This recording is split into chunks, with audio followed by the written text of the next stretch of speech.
dan saudara yang dikasihi oleh Tuhan Yesus Kristus, dimanapun kita sedang berada pada saat ini di tempat masing-masing, kita sangat bersyukur kepada Tuhan karena Tuhan begitu baik kepada kita semua.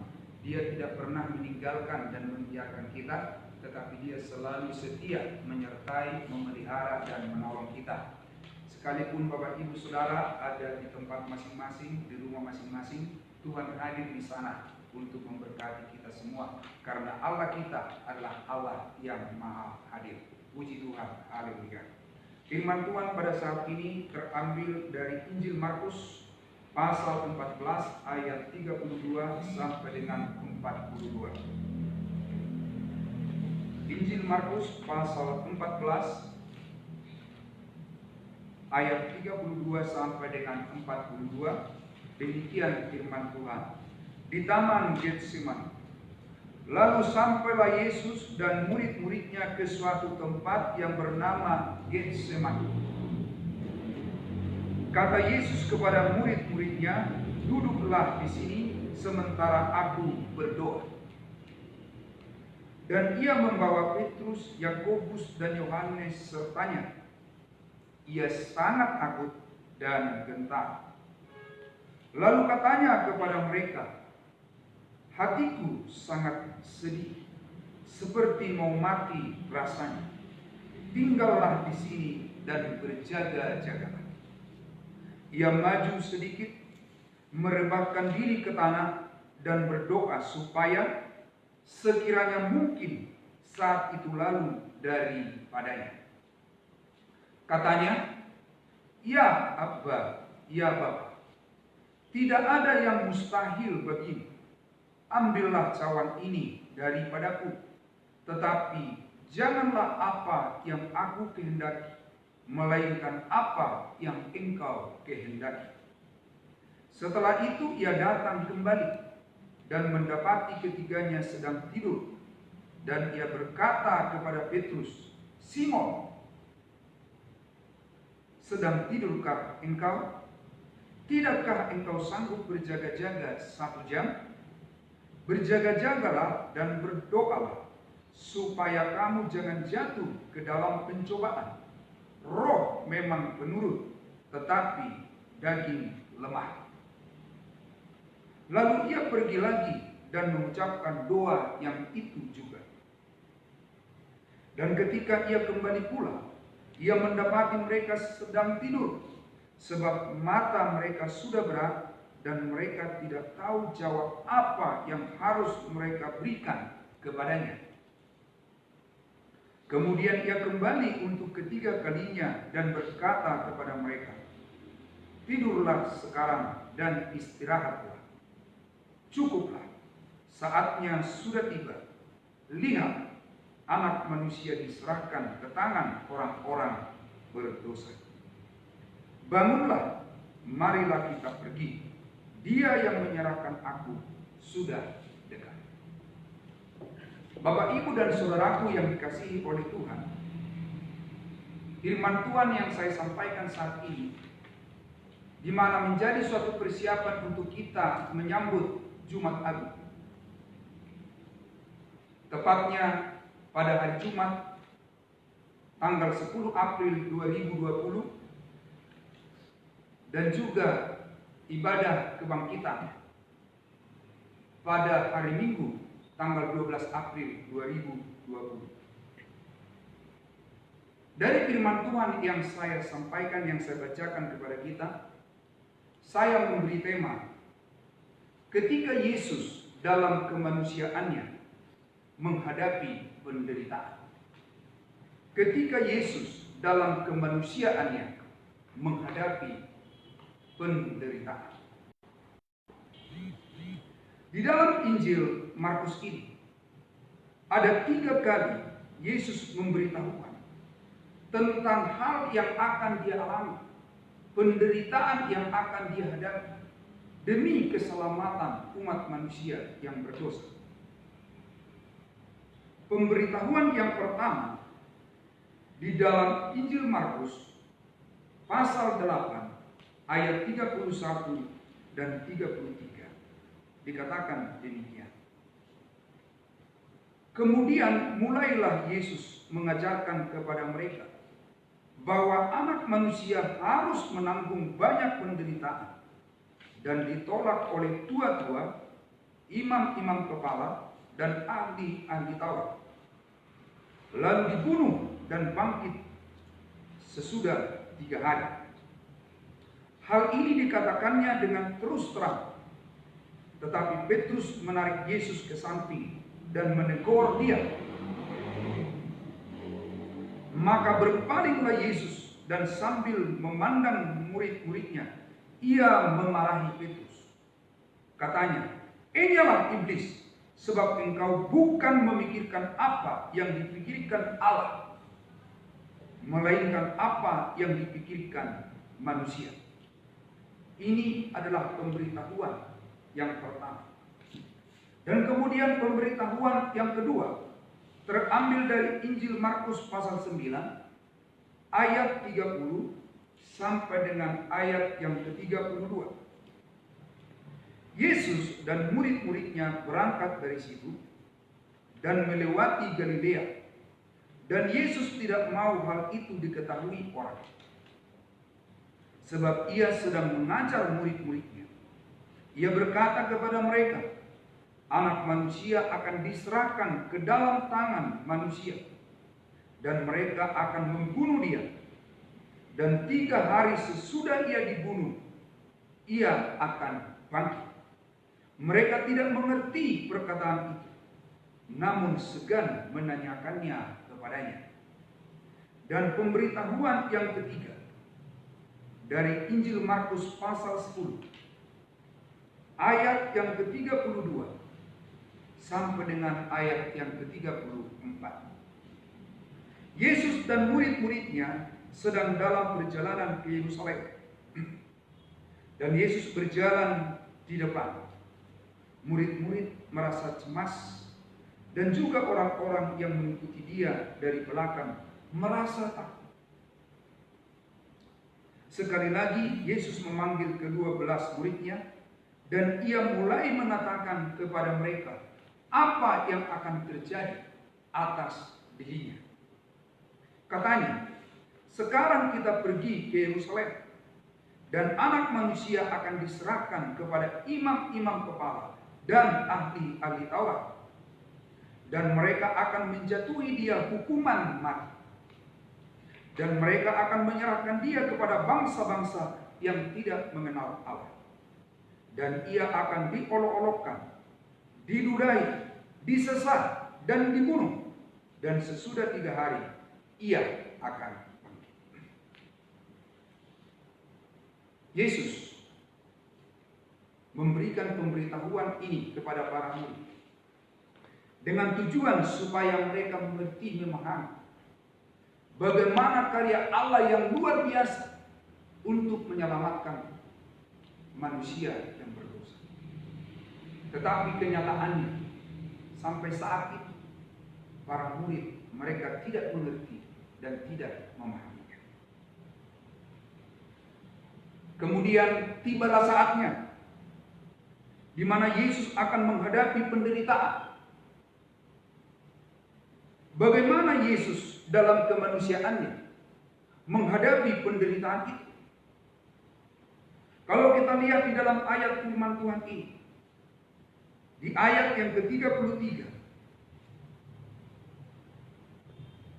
dari Injil Markus, apa yang dikatakan di sana?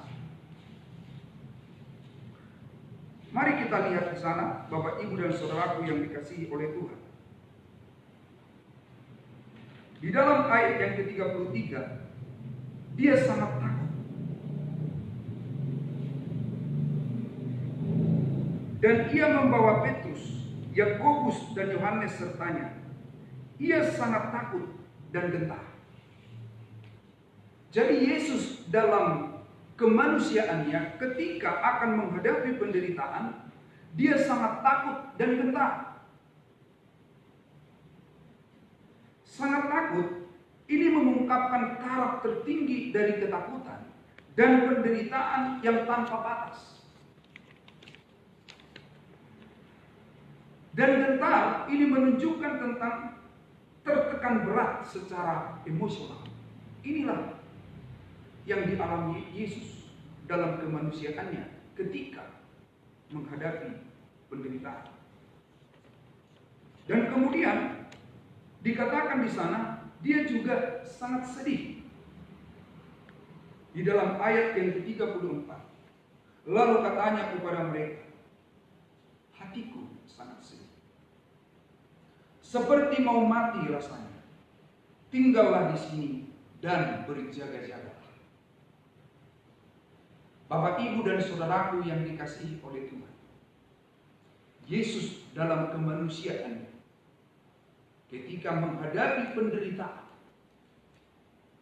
sengsara, dia sangat takut, dia gentar, dan sangat sedih. Sekarang kita mau lihat bagaimana Yesus menghadapi segala ketakutan, kegentaran, dan kesedihan itu. Apakah dia berhenti sampai di sana? Tidak, Bapak Ibu Saudara. Kita lihat di sini bahwa dia berdoa dan berdoa dan berdoa. Dia berdoa kepada Bapa. Dalam doanya, kalau kita perhatikan di dalam Lukas pasal 22 ayat 44, ia sangat ketakutan dan makin bersungguh-sungguh berdoa. Peluhnya menjadi seperti titik-titik darah yang bertetesan ke tanah. Kita lihat juga Yesus dalam doanya, dikatakan di sana, di dalam ayat yang ke-35 dan 36.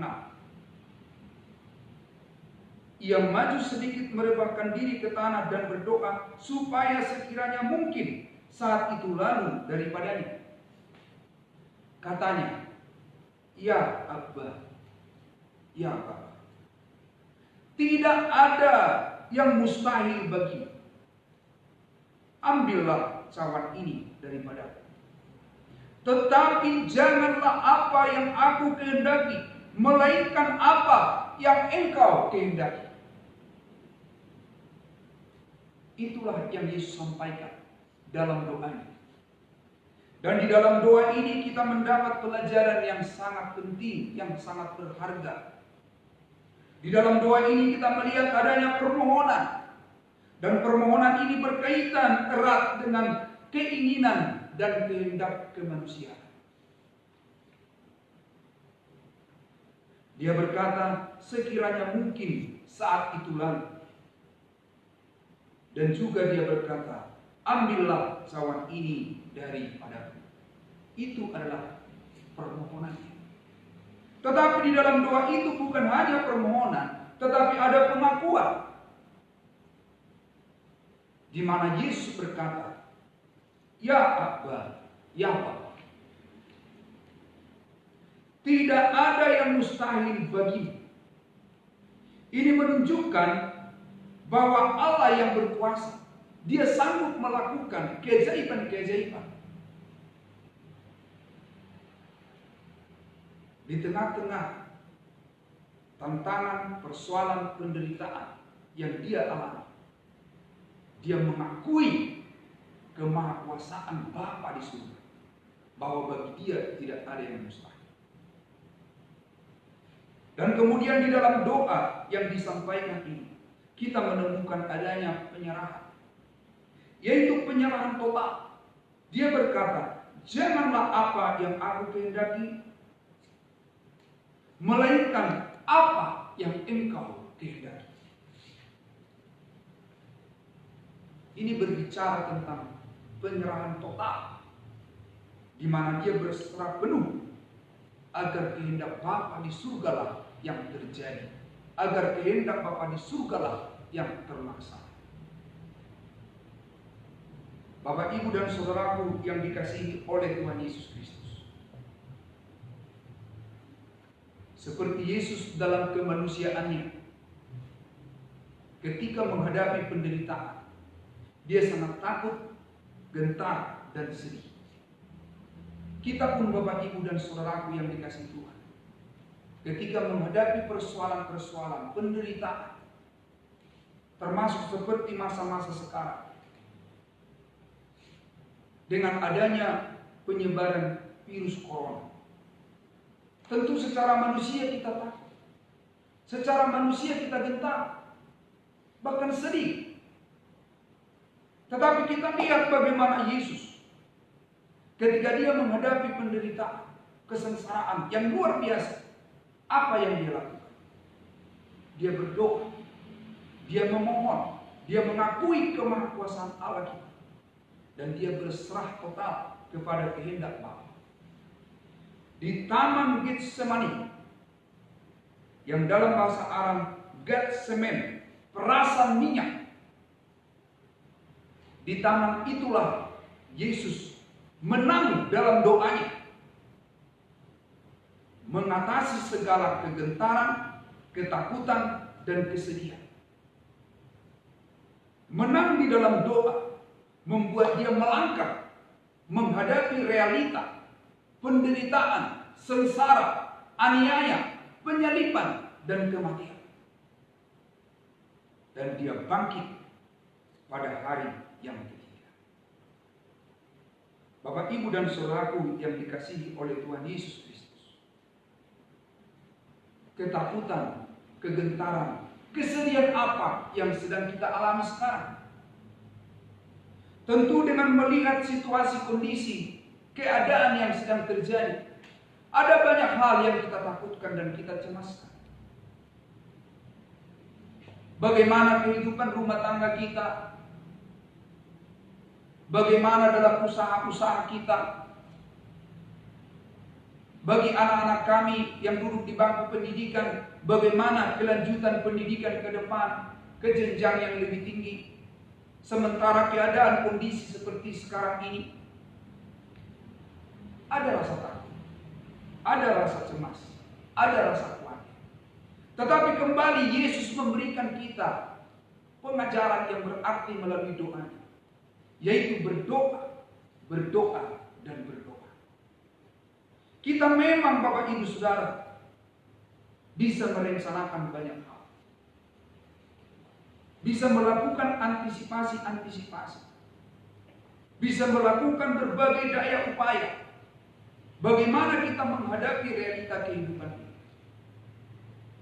Tetapi ingat Bapak Ibu dan saudaraku yang dikasihi Tuhan, berdoa, berdoa, dan berdoa itu adalah hal yang sangat penting, yang terutama untuk kita lakukan dalam menjalani kehidupan ini.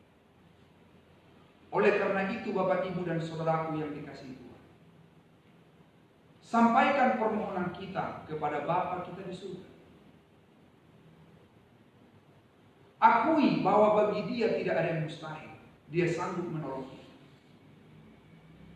Bagaimanapun situasi, kondisi, keadaan yang sedang terjadi, yang telah kita hadapi, kita yakin dan percaya janji Tuhan, firman Tuhan digenapi dalam kehidupan kita. Dia tidak pernah meninggalkan dan membiarkan kita. Dan kita tahu Dia turut bekerja dalam segala sesuatu untuk mendatangkan kebaikan bagi kita yang mengasihi Dia, yang terpanggil sesuai dengan rencana Allah. Bagaimanapun keadaan yang sedang kita alami saat ini, kita tetap mengasihi Allah kita, yang sudah lebih dulu mengasihi kita, bahkan yang telah rela berkorban mati di kayu salib,